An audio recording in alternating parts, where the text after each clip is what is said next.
Is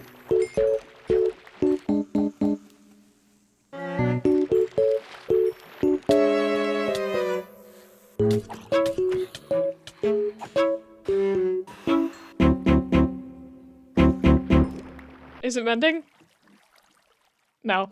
Hello everyone, my name is Chai, and welcome back to my survival world. Today, we're here to solve an issue. My storage system is a mess. There's not nearly enough places to put anything. I've got wood over here, I've got stone over here, and I generally just need a better place to solve for it. So today, we're going to be solving this issue by coming in here and building ourselves a very nice a bee farm. We're building a bee farm. Buddy, no!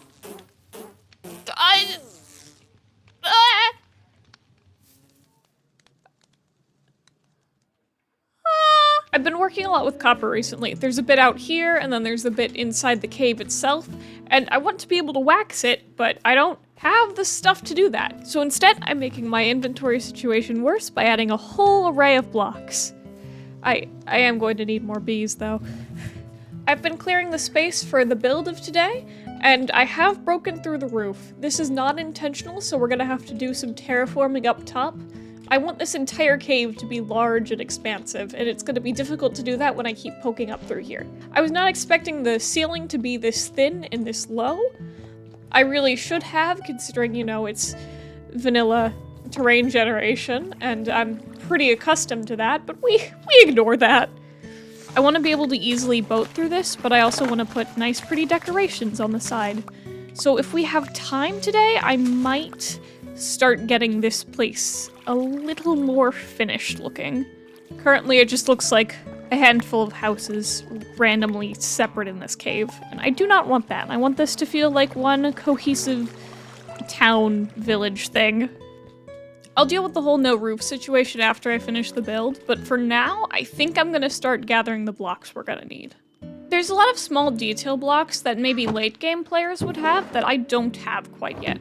One of these blocks is cactus. I need it to make some green dye for some glass panes, but I don't have it, so we're gonna have to head out to go and retrieve it.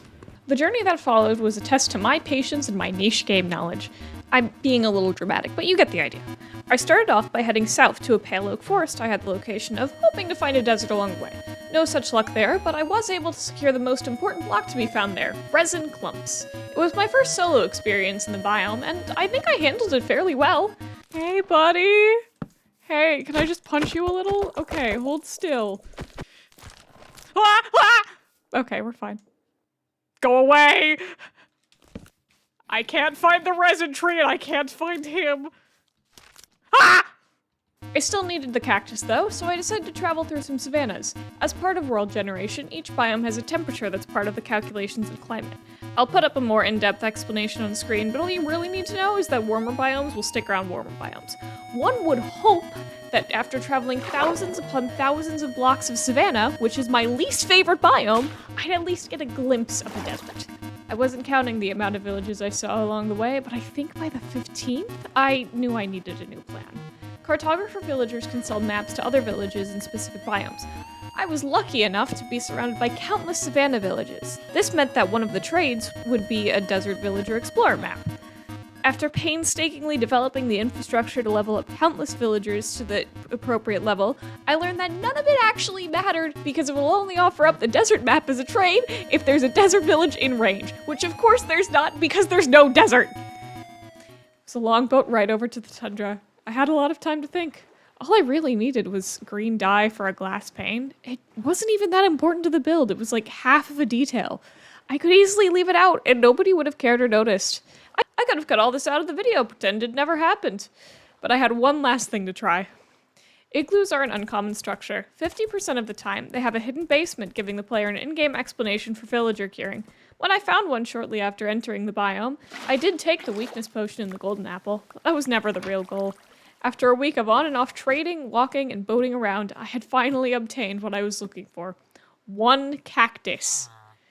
I didn't want to look at it when I got back to my base, so instead I just sorted all of my items. End up with sorted storage after all, so I guess we did something productive this episode. At some point before going out, I also enchanted myself a bit of my gear, but more importantly, a silk touch pick so that I could actually pick up the creaking hearts. Actually, where did they go? Where'd I put the heart? Okay. For a moment, I was worried I had lost the creaking hearts. I'm not going back there. One would hope after all of that, I have no more blocks to collect. However, I do have one. One very specific block. Fortunately, I shouldn't have to travel too far in the overworld to reach it. Unfortunately, I did specify overworld there. We are going to the Nether. Okay, we can work with this. Not a terrible spawn. There's nothing too notable about it, but that's for the best. It's safe. Hello. I mean, a little peek wouldn't hurt anyone, would it? Just a little. Hey, little guys. Hello. Goodbye. I'm glad they're giving slimes more attention. I'm recording this segment about a day after that the new update with the sulfur cubes just dropped. I'm not planning on updating my world for a little bit, because I don't feel like re-downloading all of my mods again. But I'm really glad that they're giving slimes some more attention. Ooh, I can have ribs. Alright, this was not the intended exploration for the day, so we are going to head out, but it's good to know that this is here, and so close by. If I was smarter, I'd have made fire resistance potions with the blaze rods I got from the fortress. It's a bit late for that now, though. We found it, I think. We've done it, we found it. Just want a little bit of this black stone here, and that was it. We can go back now. That was genuinely all I needed. Now that we have all of the random materials I need, it is time to build this bee shop.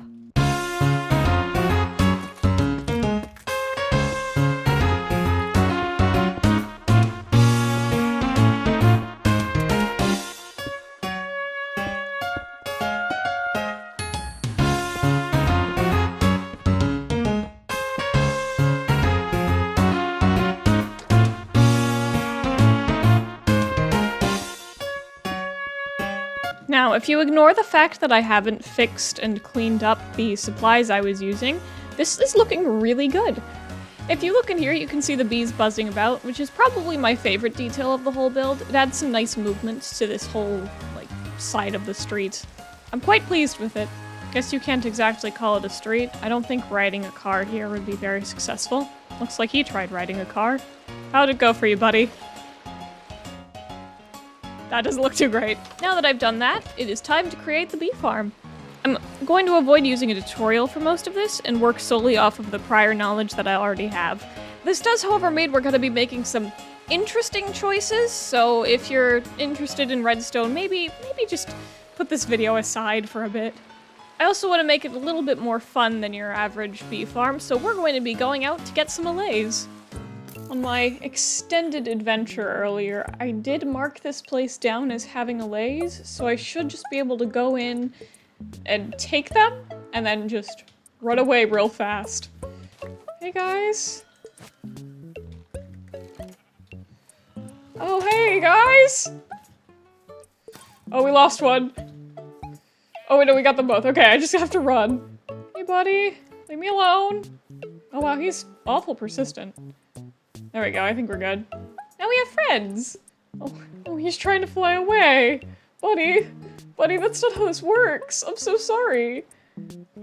While I only need the two, I do want to try duplicating them just because I've never done it before. If I remember correctly, you need a jukebox. This is the only disc I have, so and then I believe if you give them a shard, they just make another one? I don't know which one I give the shard to. Oh! Now there's more. They're so cute. Look at them go. They love the spooky music. I'll get more music for them eventually, but I will have to incorporate a jukebox into the build because that's just adorable. For the sake of video continuity, I didn't mention that I went down into the mines to grab some string for leads for the allays, but while I was down there, I also gathered a whole bunch of fun supplies like iron, and most notably, nearly half a stack of diamond ore. So I'm going to spend a little bit of time gathering enough levels in order to enchant this pickaxe up to Fortune 3.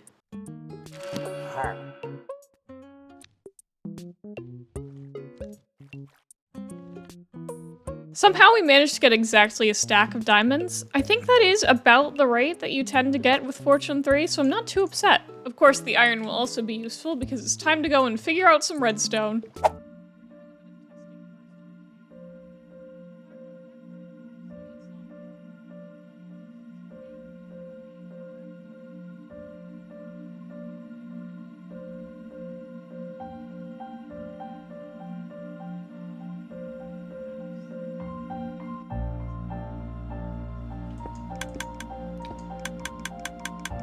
Okay, I've done something.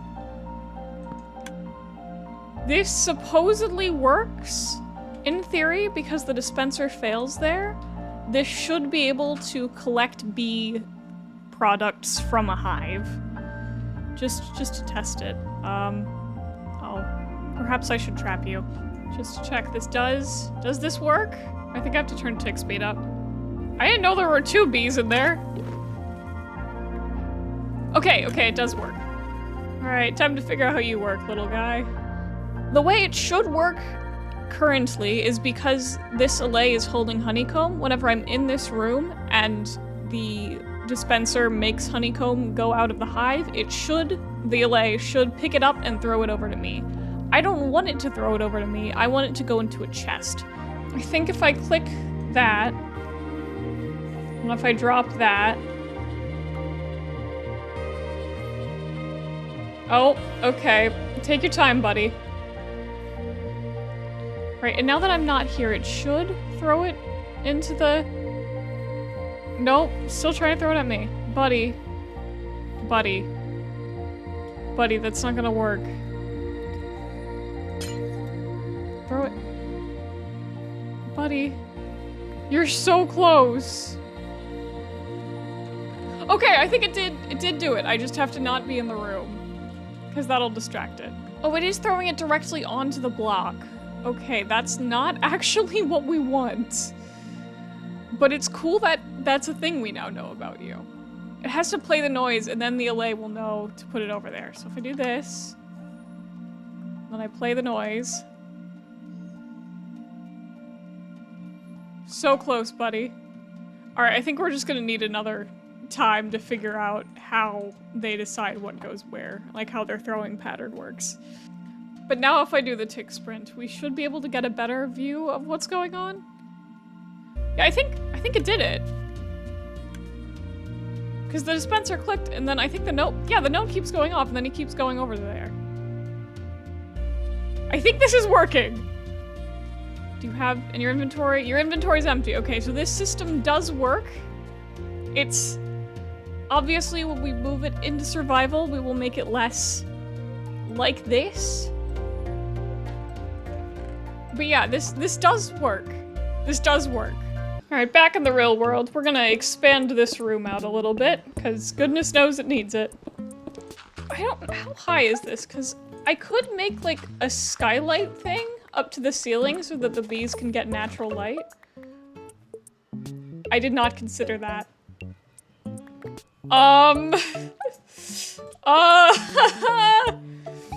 Hey guys! Hey guys, where'd you go? Buddies? Alright, we have one, so worst case scenario, we can recover. Alright, that's 2. I have no idea where the 3rd one is. I think it just left. Somewhere in this jungle, there's a lost fairy just roaming around now. It's fine. We still only needed the 2. I just feel bad because I brought one into the world and then immediately abandoned it on accident. Well, see you in another 50 episodes when we finally find it. I know we can't- yeah, we cannot dig any further into that wall. Like, oh, we can't dig it all into that wall. We're gonna have to have a sharp turn here. That's fine. Since I do have to keep that dirt there, it would be fun if there was like a cave-in of dirt somewhat in this corner. Then we can have a bit more structural stuff over here. For interiors, I kind of just wing it and hope it ends up looking good. That's probably relatively obvious, but I think it turns out okay in the end. I worked hard for this green glass. You bet I'm using it here. Also, it makes it look mossy. There's only good things about this. It's not quite time for foliage yet, but I think a firefly bush there would look quite nice. Don't ask me how many times I'm gonna get distracted this episode. I don't have a good enough answer for you. But I was thinking, because the Silk Touch pickaxe isn't doing too well, we can make another pickaxe and then we can combine these two. That's a really bad roll, but at least it'll be Silk Touch Efficiency 5. What did I even try to craft there? What are you?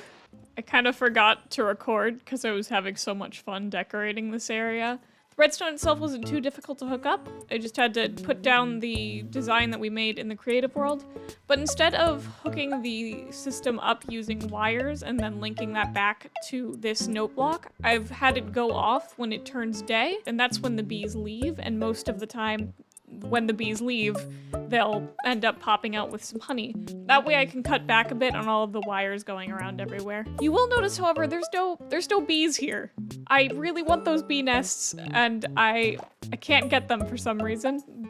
Luck is not in my favor. It's maybe like a 5% chance for each tree to give off a beehive when it grows next to a flower, and I'm using birch, and I know it's supposed to work because that's how I got the first one, but luck just isn't on my side. It does not want to have bees. Now we just need the bees. What can I even do while waiting for all the bees?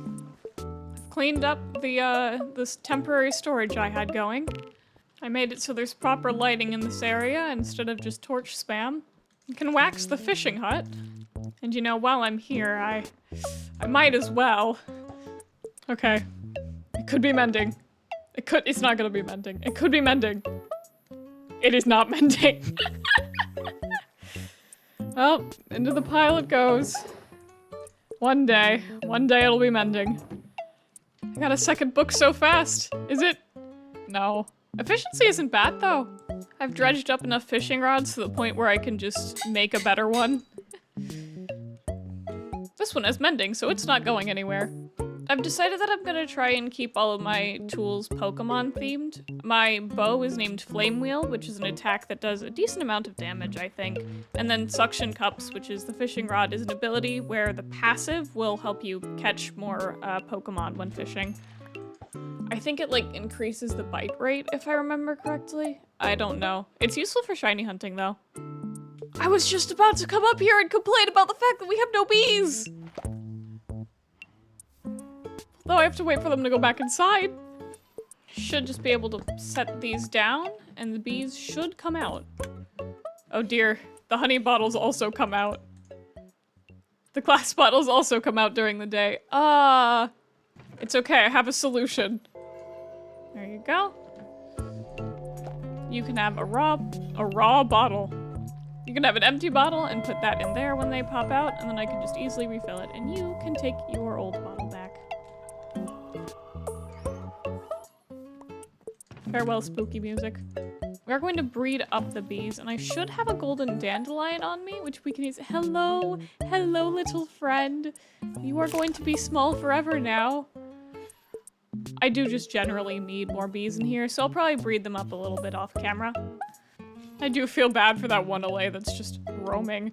We did need the third allay in the end, but we still have no idea where that one is.